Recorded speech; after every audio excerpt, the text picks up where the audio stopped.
पढ़ेंगे living beings and there characteristic. Living beings के बारे में, उनका कैरेक्टरिस्टिक के बारे में इस वीडियो में हम लोग जानने वाले हैं। और ये बुक आपको सारथी पेडागोजी का है, ठीक है, सारथी पेडागोजी, और क्लास 5 की बुक है, साइंस बुक। अगर आपके स्कूल्स में ये बुक चल रहे हैं तो आप बेसिकली मेरा वीडियो को देख सकते हो, और नहीं भी चल रहे हैं तो नॉलेज लेने में कोई प्रॉब्लम नहीं है, आप इसको देख सकते हैं प्रॉपर। और एक इन्फॉर्मेशन ये है कि अगर आप मेरे चैनल पर न्यू हैं तो चैनल को लाइक सब्सक्राइब करेंगे, और साथ ही साथ व्हाट्सअप का लिंक दिया हुआ है व्हाट्सअप चैनल का। उस पर क्या होगा ना कि आपको जैसे कोई कमेंट करना है क्वेश्चन आंसर के लिए, तो आप में यूट्यूब पे कमेंट कीजिए आप वहाँ पे, और क्वेश्चन आंसर आपको वहाँ पे भेज दिया जाएगा। लगभग चीज़ों को हम पूरी तरह से सभी चैप्टर्स का नहीं बोल रहे हैं, लेकिन लगभग आपको जितना भी डाउट रहेगा या कोई भी डाउट्स हो तो आप वहाँ पर भी कमेंट कर सकते हैं। मेरे चैनल को, व्हाट्सअप चैनल को फॉलो कर लीजिए, ताकि बहुत सारा अपडेट्स आते रहेंगे तो मैं उसी में अपडेट्स को भेजता रहूँगा। कौन सा वीडियो आने वाला है क्या नहीं, वो सारा आपको वहाँ पे मिल जाएगा। और वीडियोस का लिंक भी वहीं पे चला जाएगा। जो भी आप वीडियोस चाहिए आप कमेंट कीजिए, आपको नहीं मिल रहा है तो वहाँ पे आपको लिंक शेयर कर दिया जाएगा। तो चलिए अब हम वीडियो को स्टार्ट करते हैं। बेसिकली इसमें हम लोग लिविंग थिंग्स के बारे में पढ़ना है, लिविंग बींग्स के बारे में पढ़ेंगे। जैसे कि हम लोग ह्यूमन्स हैं तो हम लोग लिविंग बींग्स हैं, ठीक है। हम लोग में जान होता है, लेकिन ऐसे बहुत सारे लिविंग थिंग्स हैं जिसमें जान होता है लेकिन एक जगह से दूसरे जगह नहीं चल पाते हैं। तो सारा चीज़ इसमें आपको बताया जाएगा, है ना। Living worlds and living things are quite mysterious. There are many different kinds of living organism in the world. How we differentiate between a living and non-living thing. यहाँ पे कहने का मतलब ये कि हमारे वर्ल्ड में आप देखोगे बहुत सारे ऐसे चीज़ हैं लिविंग वर्ल्ड में जहाँ पे हम लोग रह रहे हैं। लिविंग थिंग्स हैं बहुत सारे चीज़, लेकिन हम लोग पूरी तरह सभी चीज़ों के बारे में जान रहे हैं, लेकिन एक्चुअल में उनका कैरेक्टरिस्टिक के बारे में नहीं पता है हम लोग को, ठीक है। और यहाँ पे हम देख रहे हैं कि बहुत सारे अलग अलग लिविंग ऑर्गेनिज्म है पूरे वर्ल्ड में, है ना। अब उसको हम कैसे कैटेगराइज करें, कैसे डिफ्रेंशिएट करें, कौन लिविंग थिंग्स है और कौन नॉन लिविंग थिंग्स है। फर्स्ट में हम लोग जान लेते हैं लिविंग और नॉन लिविंग थिंग्स। देखो सिंपल लैंग्वेज में क्या होता है, लिविंग जिसमें जान होता है, जैसे हम लोग हैं, हम लोग में जान होता है, हम लोग ऑक्सीजन लेते हैं, ठीक है, तो हम लोग लिविंग थिंग्स हो गए। नॉन लिविंग थिंग्स जिसमें जान नहीं होता है, सिंपल सा वर्ड्स में, ठीक है। ऐसे आप लोग पढ़े होंगे तो इसमें हम ज़्यादा टाइम वेस्ट नहीं करेंगे। Living and non living things में आगे हम लोग पढ़ते हैं। Some people thinks that all living things breath and move. कुछ लोग क्या होते हैं ना, जैसे कि आप ही लोग या हम ही लोग मतलब सोचते हैं कि लिविंग थिंग, जितने भी लिविंग थिंग्स होते हैं क्या होते हैं, सभी सांस लेते हैं और एक जगह से दूसरे जगह मूव करते हैं। However there are some organism like plants. देखो ऐसे हम जानते हैं कि सभी ऑर्गेनिज्म ऐसे नहीं होते हैं, जैसे प्लांट्स हो गए हमारे, प्लांट्स वो मूव नहीं करते, एक जगह से दूसरे जगह मूव नहीं करते, लेकिन हाँ उन लोग ब्रीदिंग करते हैं, ठीक है। लेकिन वो भी हमारे लिविंग थिंग्स है। ऐसा नहीं कि सभी लिविंग थिंग्स है तो एक जगह से दूसरी जगह मूव करेंगे तो ही लिविंग थिंग्स हुआ, ऐसा कुछ नहीं है। So how can we classify things living और नॉन लिविंग। तो यहाँ बोल रहा है कि हम कैसे थिंग्स को क्लासीफाई कर सकते हैं कि कौन लिविंग है कौन नॉन लिविंग थिंग्स है। तो इसके लिए हमको समझना होगा उनका स्ट्रक्चर और उनका कैरेक्टरिस्टिक, किसका, लिविंग थिंग्स का। लिविंग थिंग्स का स्ट्रक्चर और कैरेक्टरिस्टिक को समझेंगे तब जाकर हम इसको क्लासीफाई कर सकते हैं कि कौन लिविंग थिंग्स होगा कौन नॉन लिविंग थिंग्स होगा। तो चलिए वन बाई वन करके हम लोग सबको समझते हैं। फर्स्ट हमारा क्या है, लिविंग और नॉन लिविंग थिंग्स किस चीज़ से बना हुआ होता है, इस चीज़ के बारे में हम लोग इस वीडियो में पढ़ेंगे यहाँ पे इस टॉपिक में।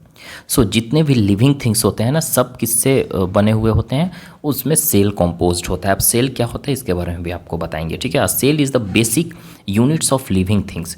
मतलब कि लिविंग थिंग्स का एक बेसिक यूनिट होता है। जैसे कि हम लोग लिविंग थिंग्स हैं, ठीक है, तो हम लोग का बॉडी जो है ना सेल से मिलकर बना हुआ होता है, ठीक है। बहुत सारे सेल्स मिलते हैं तब जाकर हमारा पूरा बॉडी बनता है, लेकिन सेल्स के बाद भी कुछ स्टेप्स हैं उसके बारे में भी आपको बताया जाएगा। सेल्स जो होते हैं ना बहुत टाइनी होते हैं। टाइनी कहने का मतलब बहुत छोटा होते हैं, जो हम नेकेड आई से नहीं देख सकते हैं। They can only be seen under a microscope. Microscope एक डिवाइस होता है जो छोटा चीज़ों को देखने में काम आता है, ठीक है, एकदम छोटा चीज़ों को, ठीक है। समझो टाइनी मतलब बहुत छोटा होता है, ठीक है, जो हम नॉर्मली आई से नहीं देख पा रहे। आपके अगल बगल भी बहुत सारे सेल्स भी होंगे, ठीक है, लेकिन आप उसको नहीं देख पा रहे हो। माइक्रोस्कोप से उस चीज़ को देखा जा सकता है।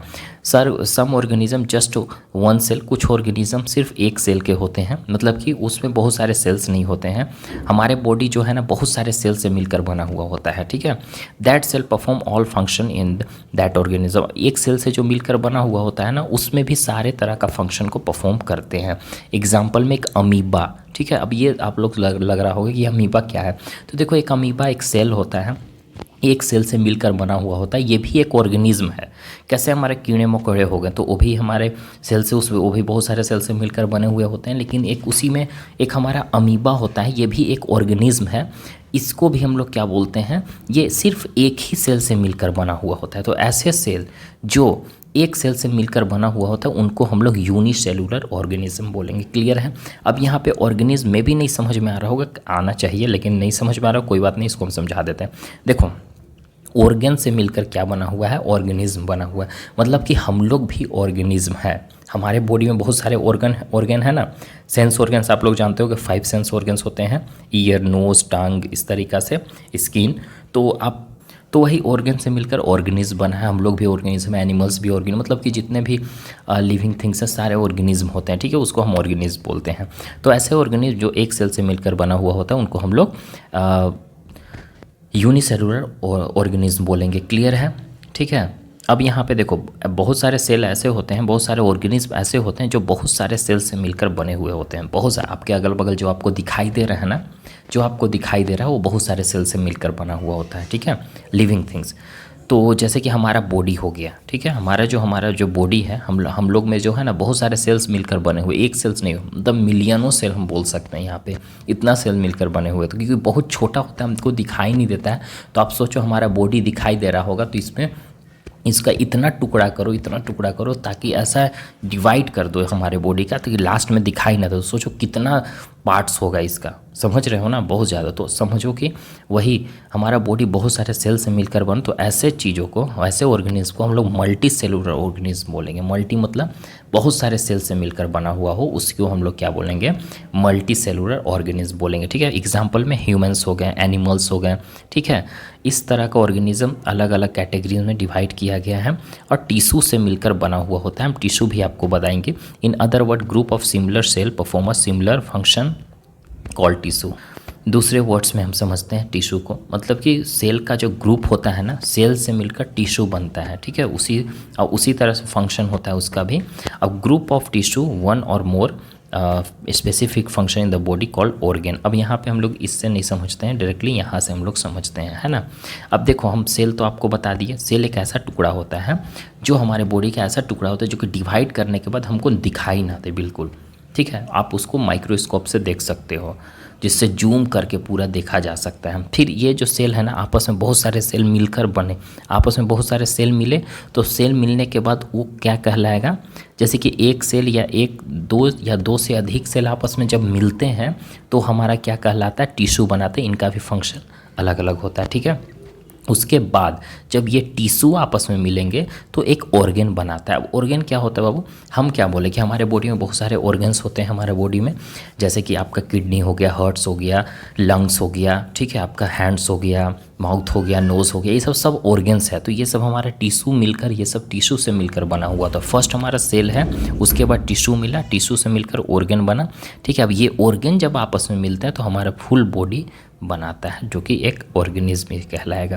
क्लियर है, इसमें कोई दिक्कत नहीं होना चाहिए, ठीक है। सेल हमारे यूनिट स्ट्रक्चर होता है हमारे बॉडी का, एक छोटा सा पार्ट्स होता है, एक छोटा सा, जो कि डिवाइड फिर उसके बाद नहीं किया जा सकता उसको, छोटा सा। उसके बाद सेल मिलते हैं, टिश्यू बनते हैं, टिश्यू मिलते हैं, फिर ऑर्गन बनते हैं, ऑर्गन से हमारा फुल बॉडी बन जाता है। और बहुत सारे ऐसे ऑर्गेनिज्म होते हैं कि जो कि एक ही सेल से, यही से मिलकर बना हुआ होता है। तो ऐसे अमीबा हो गया आपका, ठीक है। सो इधर हम लोग देख लेते हैं। अब यहाँ पे हम लोग कुछ अदर चीज़ समझने वाले हैं। ये चीज़ समझेंगे हम लोग कि जो लिविंग थिंग्स होते हैं और नॉन लिविंग थिंग्स होते हैं, ठीक, वो चीज़ तो हम लोग लिविंग और नॉन लिविंग थिंग्स को देखें। अभी हम लोग लिविंग थिंग्स के बारे में बात कर रहे थे। अब यहाँ पे देखो हम लोग समझते हैं नॉन लिविंग थिंग्स के बारे में। जितने भी नॉन लिविंग थिंग्स हैं वो हमारे अलग अलग स्टेट्स में एग्जिस्ट करते हैं हमारे सराउंडिंग में, ठीक है। जो कि वो क्या कहलाता है, मैटर कहलाता है, ठीक है। वो क्या कहलाएगा, मैटर कहलाएगा। मैटर जो होते हैं ना, अलग अलग फॉर्म में एग्जिस्ट करते हैं हमारे। अब मैटर क्या होता है, देखो फर्स्ट में आप मैटर समझो, anything which occupies space and has mass is called matter. कहने का मतलब ये चीज़ कि कोई भी चीज़ जो स्पेस को घेरता है, जगह को घेरता है, उसका कुछ वेट होगा, वही हमारा मैटर कहलाता है। जैसे हम हैं, बैठे हुए हैं अपने चेयर पे, आप बैठे हुए होंगे बेड पे, तो आप जगह को घेर रहे हो, ठीक है। बेड आपका घर में लगा हुआ, वो भी जगह को घेरा, बेड का कुछ वेट होगा ना।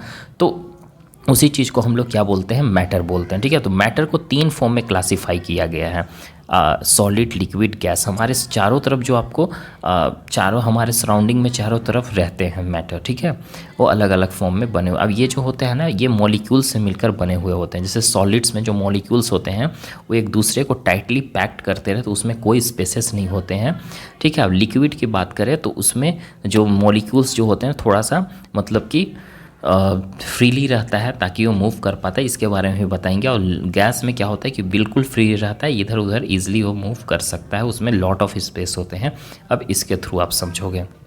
देखो, सॉलिड आपके घर में जो बेंच, टेबल, चेयर वगैरह होगा वो आपका सॉलिड है। ये जो है ना, ये मॉलिक्यूल्स एक बताया गया है आपको दिखाकर कि उसके अंदर जो वो भी कुछ चीज़ से मिलकर बने हुए होते हैं, मॉलिक्यूल से मिलकर बना हुआ होता है हमारा सॉलिड। जैसे बेंच, टेयर, वो सब नॉन लिविंग थिंग्स है ना। तो इसका जो ये अंदर का स्पेस होगा, इंटरमॉलिक्यूलर स्पेस, बिल्कुल देखो आपस में सटा हुआ है। जैसे बेंच वगैरह देखते हो ना, आपस में सटा हुआ रहता है, मतलब कि वो सॉलिड पार्ट हो जाते हैं हमारे।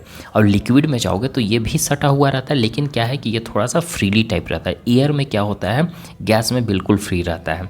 अब इसको फिर से समझो। जैसे सॉलिड में ये जो है ना, आप इसको सॉलिड को कहीं भी फेंकोगे तो इधर उधर बहेगा नहीं, जो है एक्चुअल में रहेगा, ठीक है।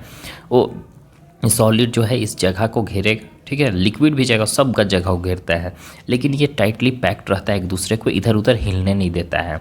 लेकिन आप लिक्विड को, पानी को आप नीचे फेंक कर देखो फर्श पे, क्या होगा, उसी शेप में चला जाएगा। तो इसलिए क्योंकि इसका जो इंटरमोलिक्यूलर स्पेस होते हैं ना अंदर का, वो टाइटली नहीं पकड़े हुए रहते, एक दूसरे से क्लोज रहते हैं लेकिन टाइटली नहीं पकड़े हुए, जिसके कारण इधर उधर मूव कर सकते हैं।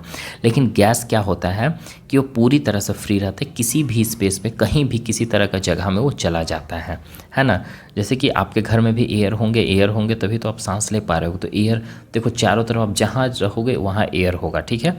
तो ये सॉलिड, ये हमारा मैटर होता है। 3 तरह का मैटर होता है जो कि सॉलिड, लिक्विड और गैस में होता है, ठीक है। सॉलिड में बिल्कुल भी स्पेस नहीं होता है, लिक्विड में थोड़ा बहुत स्पेस होता है और गैस में पूरी तरह से स्पेस होता है, ताकि ये इधर उधर इजीली मूव कर सके। आपस में जो इंटरमोलिक्यूलर स्पेसेस होते हैं इसको हिलने नहीं देता है। जैसे कि आप जब चेयर में बैठे होंगे वो आपका सॉलिड फॉर्म में होगा, उसका स्पेस, इंटरमोलिक्यूलर स्पेस जकड़े हुए रहता है एक दूसरे को, ठीक है। इसके कारण वो इधर उधर मूव नहीं करता है। अगर लिक्विड रहेगा तो लिक्विड इधर उधर मूव करने लगे। लिक्विड का चेयर बन सकता है, नहीं बन सकता है, ठीक है। क्यों? क्योंकि उसका इंटरमोलिक्यूलर स्पेसेस उतना नहीं होते हैं, वो फ्रीली रहता है इसके कारण। अब हम लोग कैरेक्टरिस्टिक ऑफ लिविंग बींग्स के बारे में पढ़ेंगे, ठीक है। लिविंग बींग्स का कैरेक्टरिस्टिक क्या है। देखो बाबू, हम लोग पार्ट 1 और पार्ट 2 करके वीडियो बनाएंगे, क्योंकि पार्ट 1 में आपका अगर कंटिन्यू ये वीडियो बना दिए तो बहुत ज़्यादा लॉन्ग हो जाएगा, जिसके कारण हम 2 पार्ट में आपको देंगे। आज एक पार्ट अपलोड हो रहा है, कल इसका दूसरा पार्ट आपको मिल जाएगा, लिंक भी दिया हुआ रहेगा इसी में, ठीक है।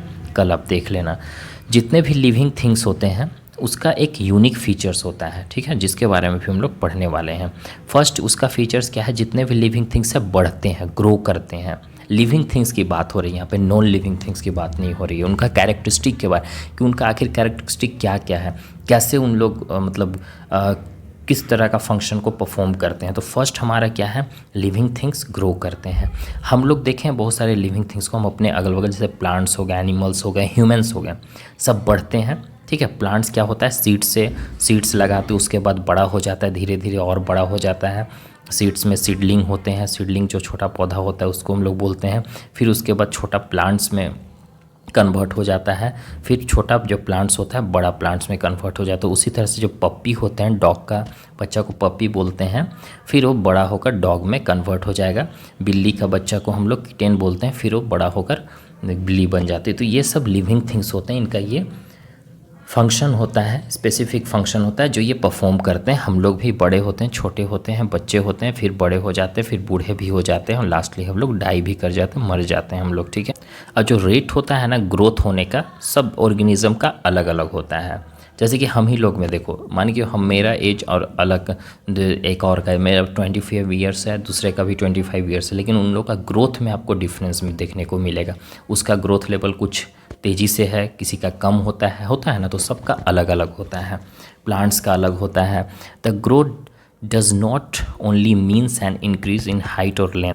ऐसा नहीं कि मतलब कि हमारा जो ग्रोथ कहने का मतलब कि हाइट और लेंथ में ही, लंबाई और हाइट जो हमारा बढ़ रहा है उसी में ही है। उसके अलावा भी बहुत सारे हमारे बॉडी में पार्ट, हमारा बॉडी का पार्ट्स होता है जिसमें ये डेवलपमेंट होते हैं, ठीक है। ह्यूमंस और animals stop growing in a length after certain time, है ना। अब देखते हो कि हम लोग का कुछ लेंथ बढ़ जाता है, तो ऐसा नहीं कि हम लोग हमेशा बढ़ते रहते हैं, ठीक है। उसके बाद हम लोग का अंदर का बॉडी का कुछ अलग चीज़ डेवलपमेंट होते रहता है। एक ग्रोथ, एक लिमिट रहता है हो बड़ा होने। अगर लोग कंटिन्यूअसली ग्रोथ करने लगे तो सोचो कितना लंबे लंबे होंगे, ठीक है। तो एक समय के बाद वो स्टॉप हो जाता है ग्रोथ करना। However there is a continuous wear and tear of cells. मतलब जो हमारे सेल्स होते हैं ना बॉडी का, हमेशा क्या होते रहते हैं कंटिन्यूअसली, मतलब कि कहीं टूटते रहते हैं। मतलब टूटने का है मतलब ये कहीं चीर फाड़ होते रहते। कैसे होता है कि आपका हैंड्स है, ठीक है, हैंड्स में कहीं कट लग गया तो आपका सेल वहाँ का बर्बाद हो गया, तो फिर धीरे धीरे वो सेल क्या हो जाता है, भर जाता है, क्योंकि हम लोग खाना पीना खाते हैं उस तरीक़ा से, तो वो भर जाते हैं, या फिर सुई दवा करवा कर हमारा सेल। तो इस तरीक़ा से हमारा जो नया सेल है ना ये रिप्लेस होते हैं। मतलब हमारा जो पुराना सेल है वो हमेशा नया में रिप्लेस होते रहता है हमारा सेल, ठीक है। उसी तरह से प्लांट्स जो होते हैं ना कि उसका भी एक सर्टेन हाइट होता है, प्लांट्स का भी कुछ हाइट तक बढ़ने के बाद वो रुक जाते हैं। और जब वो रुकने के बाद क्या होता है ना कि उनका length but they keep growing the new. लेकिन वो क्या है कि कभी देखो कि ब्रांचेस वगैरह, फल फ्रूट्स उसमें नहीं दे रहा है बढ़ने के बाद, ऐसा नहीं होता। वो अपना ब्रांचेस वगैरह ग्रो करते रहता है। हाइट उसका एक हो गया, उसके बाद हम लोग का भी उस तरह हाइट बढ़ गया, लेकिन हमारे बॉडी में जो नया नया सेल्स है वो हमेशा चेंज होते रहता है। ऐसा नहीं कि एक ही सेल्स रहता है, ऐसा कभी नहीं होता है, ठीक है। अब देखो प्लांट्स को सीड किया, फिर कन्वर्ट हुआ स्मॉल प्लांट्स में, फिर बड़ा प्लांट्स हो गया पप्पी से। यहाँ आप देख ही रहे हो कैसे ग्रोथ हो रहा है। तो ये सब हम लोग का ग्रोथ लेवल है। नेक्स्ट हमारा all living things need food. जितने भी लिविंग थिंग्स होते हैं सबको क्या चाहिए, फूड चाहिए, खाना चाहिए, ठीक है। हम लोग भी हैं लिविंग थिंग्स, हम लोग खाना चाहिए। बिना खाना के हम लोग फूड का हम लोग को एनर्जी नहीं मिल पाएगा, ठीक है। द फूड प्रोवाइड, हम लोग को फूड क्या प्रोवाइड करे, न्यूट्रिशन प्रोवाइड करता है। अब न्यूट्रिशन होता क्या है, देखो न्यूट्रिशन कहने का मतलब वो चीज़ जो हमारे फूड्स में प्रेजेंट होते हैं, ठीक है, फूड में प्रेजेंट होते हैं। जैसे कि विटामिन्स हम बोलते हैं ना, carbohydrates, fats, vitamin, mineral, proteins, तो ये सब हम लोग को कहाँ से मिलता है, फूड से मिलता है। तो सभी तरह का हमको न्यूट्रिएंट्स को लेना ज़रूरी होता है, इसीलिए हम लोग बैलेंस डाइट फूड खाते हैं, उसमें सभी तरह का न्यूट्रिएंट्स प्रेजेंट होते हैं, है ना। तो हमको ये न्यूट्रिएंट्स कहाँ से प्रोवाइड करता है, हम लोग जो फूड खाते हैं सभी फूड्स में अलग अलग तरह का न्यूट्रिएंट्स होते हैं जो हमको जिंदा रहने में और बड़ा होने में मदद करता है, ठीक है।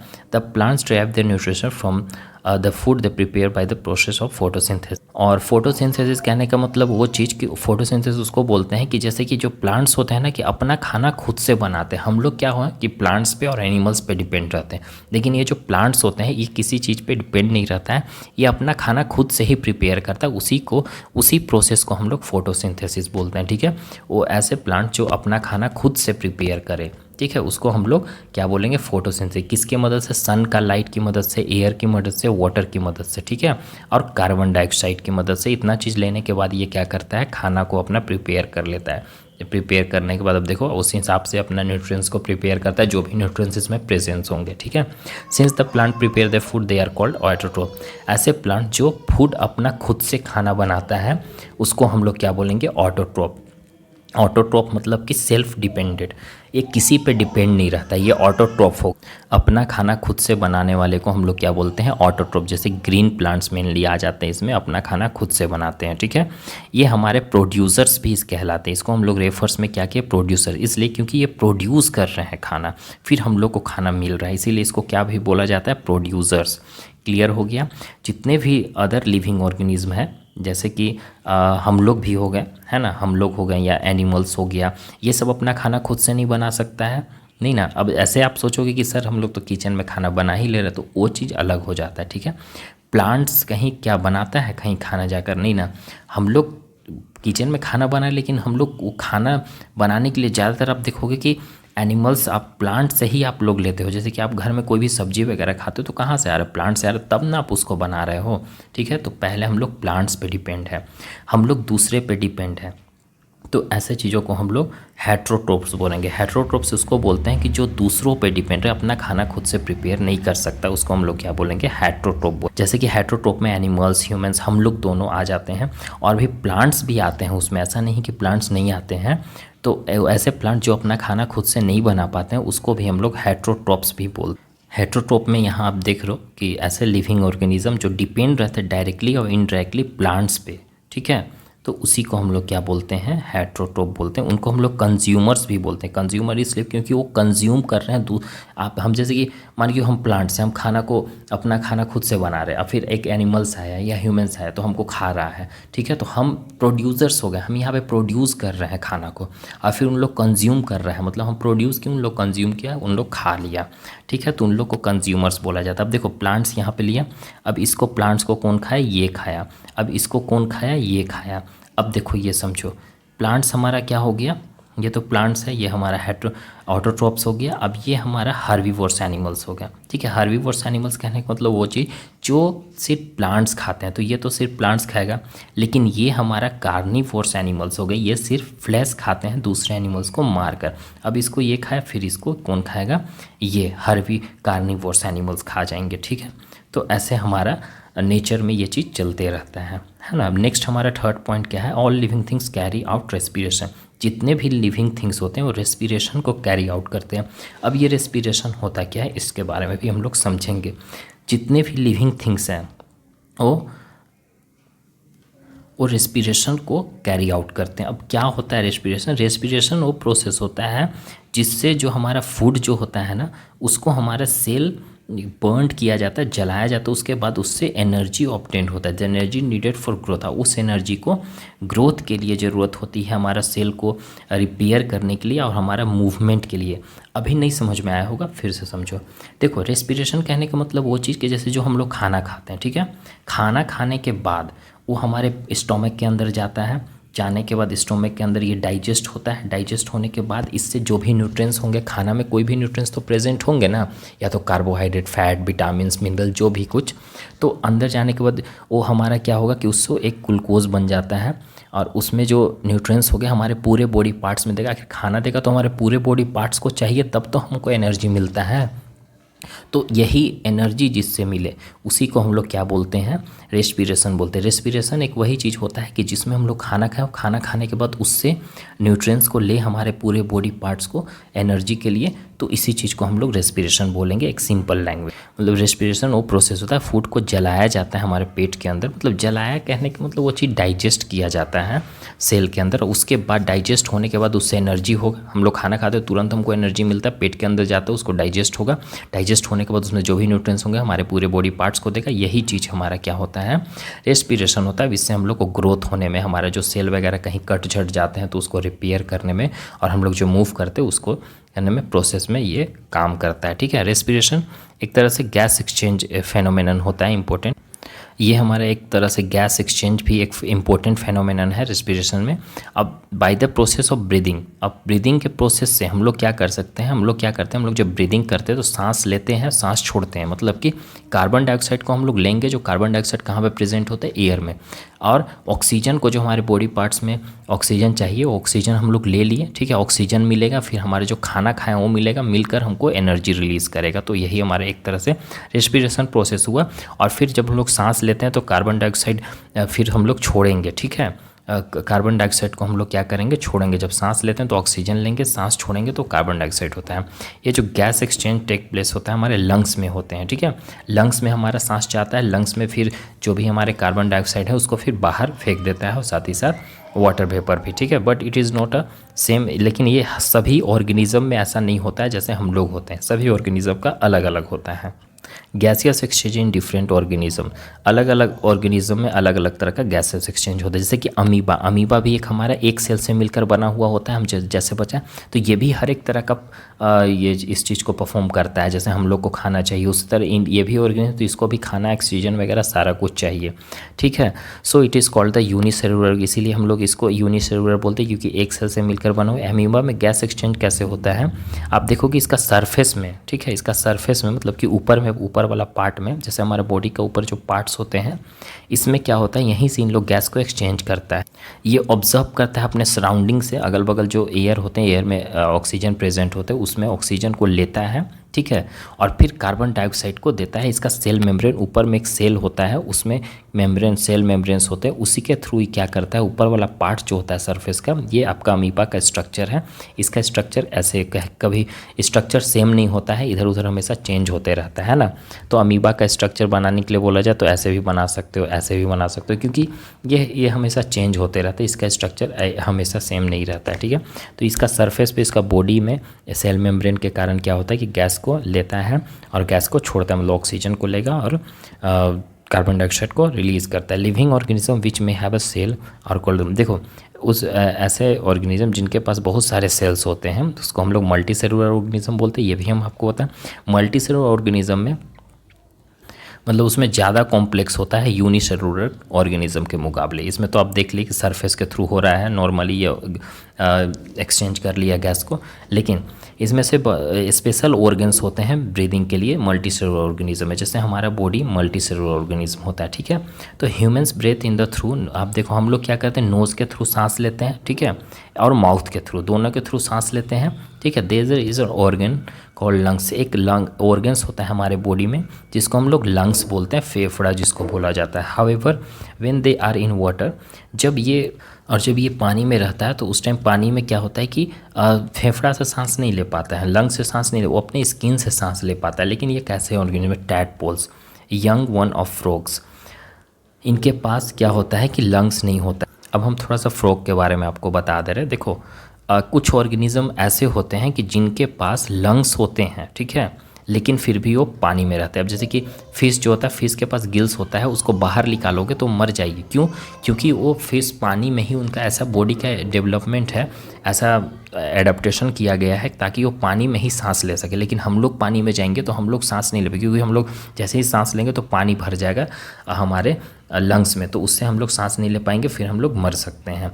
ओके, लेकिन एक फ्रॉग ऐसा होता है, फ्रॉग में लंग्स भी होते हैं लेकिन फिर भी वो पानी में रह पाता है। क्यों? क्योंकि वो जब पानी में रहते हैं तो उस टाइम उन लोग अपने स्किन के थ्रू सांस लेते हैं, उनके में ऐसा है एडेप्टेशन किया हुआ रहता है कि कैसे ये हमारा अमीबा है तो अपना स्किन के थ्रू, मतलब कि ऊपर वाला पार्ट्स के थ्रू सांस ले, तो उसी तरह से वो भी फ्रॉग्स जो होते हैं, इसका थोड़ा अलग है, हम बस एग्जांपल आपको दे रहे हैं। फ्रॉग्स में स्किन होता है, स्किन के थ्रू क्या करता है कि जो भी पानी में सांस रहता है, पानी में ऑक्सीजन घुला हुआ रहता है, उसको ऑब्जर्व कर लेता है, तो उनको उस टाइम लंग्स की ज़रूरत नहीं पड़ती है। लेकिन जब वो बाहर आते हैं तो उस टाइम स्किन के थ्रू सांस नहीं ले पाते, वो उनको लंग्स की ज़रूरत पड़ती है। लेकिन फ्रॉग का जो बच्चा होता है, फ्रॉग का बच्चा को टैडपोल बोलते हैं, वो बिल्कुल डिफरेंट देखने को मिलेगा आपको फ्रॉग से, ठीक है। इस तरीक़ा से इनमें लंग्स डेवलप नहीं होते हैं, तो ये पानी में ही रहती है। इसको बाहर निकालोगे इसका फ्रॉग का बच्चा को तो मर जाती है, क्योंकि इनमें लंग्स डेवलप नहीं होते हैं। तो बाहर लेने के बाद उनको लंग्स चाहिए एयर से सांस लेने के लिए, ठीक है, तो इसीलिए ऐसा होता है ना। तो फिश में क्या होता है, गिल्स होते हैं, और ये क्या होते हैं कि ग्रो करते हैं, फिर मैच्योर होते हैं, एडल्ट हो जाते हैं, गिल्स फिर डिसअपीयर्स हो जाते हैं। अब जैसे कि जो फिशेस में, मतलब कि जो फ्रॉग्स होता है, टैडपोल्स होता है, उसमें क्या होता है कि बच्चा में क्या होता है कि वो स्किन के थ्रू सांस नहीं लेता है, मतलब स्किन के थ्रू जब वो एडल्ट होते हैं ना तब स्किन के थ्रू सांस लेते हैं। उस टाइम क्या होता है कि उनके पास गिल्स होता है, जैसे फिश के पास होता है ना, उसी तरह से टैडपोल के पास, फ्रॉग का बच्चा के पास गिल्स होता है बचपन में, मतलब कि यंग वन में। और जो जैसे जैसे एडल्ट में कन्वर्ट हो जाता है, वो बड़ा हो जाता है, तो गिल्स उसका गायब हो जाता है, फिर वहाँ पर वो लंग्स डेवलप कर जाता है, ठीक है। और फिर उसके बाद पानी में जब रहेगा तो अपना स्किन से सांस लेता है, ठीक है। उसका स्किन मॉइस्ट स्किन होता है, नमी वाला स्किन होता है, कभी मेढक को छूना आपको नमी टाइप, चिपचिपा टाइप अप रहता है, उसी के कारण वो सांस ले पाता है, ठीक है। अब गिल्स एक फ्लैप लाइक का प्रोजेक्शन होता है, इस तरीक़ा से आपको देखने को मिलेगा, ठीक है। और वो ज़्यादातर एक्वेटिक एनिमल्स में, एक्वेटिक एनिमल्स उनको बोलते हैं जो पानी में रहते हैं, ठीक है। और गिल्स क्या करता है कि ये गिल्स की मदद से क्या करता है, जो पानी में ऑक्सीजन घुले हुए रहते हैं उसको ऑब्जर्व करने में मदद मिलता है, ठीक है। इंसेक्ट आप देखोगे, कॉकरोच हो गया, ग्रास ऊपर हो गया, इनके ऊपर में देखो ना एक छोटा सा ईयर सैक्स होते हैं, मतलब बोरा टाइप कह सकते हो उसको, ट्रैकिया उसको बोला जाता है, पॉइंटेड टाइप होते हैं, उसी से वो क्या करते हैं कि गैस को एक्सचेंज करते हैं, होल्स टाइप कह लो, वही होता है। एनिमल्स आप देखोगे, टैप वर्म हो गया, अर्थ वर्म हो गया, लीचेस हो गया, वो अपना स्किन को यूज़ करते हैं, ठीक है, अपना स्किन को यूज़ करते हैं सराउंडिंग से, अपने अगल बगल से गैस को एक्सचेंज करने के लिए। उनका जो स्किन होता है ना बहुत पतला होता है, मॉइस्टेंड होता है, मॉइस्टेंड मतलब नमी टाइप, चिपचिपा टाइप आपको देखने को मिलेगा, भीगा टाइप आपको रहता है। प्लांट्स भी एक्सचेंज करता है अपने गैस को, उनको भी गैस चाहिए, लेकिन वो दिन के समय में क्या करता है, कार्बन डाइऑक्साइड को लेता है, ऑक्सीजन देता है, रात के समय में ऑक्सीजन को लेता है और कार्बन डाइऑक्साइड को रिलीज करता है, इसलिए रात के समय पेड़ के पास नहीं रहना चाहिए। The exchange take place in the stomata, और जो एक्सचेंज होता है ना उसमें गैस कहाँ से लेता है प्लांट्स, स्टोमेटा से। स्टोमेटा आप देखोगे लीव्स में प्रेजेंट होता है, एकदम छोटा सा होल्स होता है, ठीक है, जो कि जूम करने के बाद आपको कैसे स्ट्रक्चर होता है, इस तरीका स्ट्रक्चर होता है, इसके थ्रू क्या कर पाता है, सांस को एक्सचेंज कर पाता है। अब देखो यहाँ पे नेक्स्ट है हमारा लिविंग थिंग्स सो मूवमेंट, इसके बारे में हम आपको कल बताएंगे, ये थोड़ा सा लॉन्ग हो जा रहा है इसके कारण, और अगर और भी कोई वीडियोस चाहिए तो कमेंट करेंगे। Okay bye.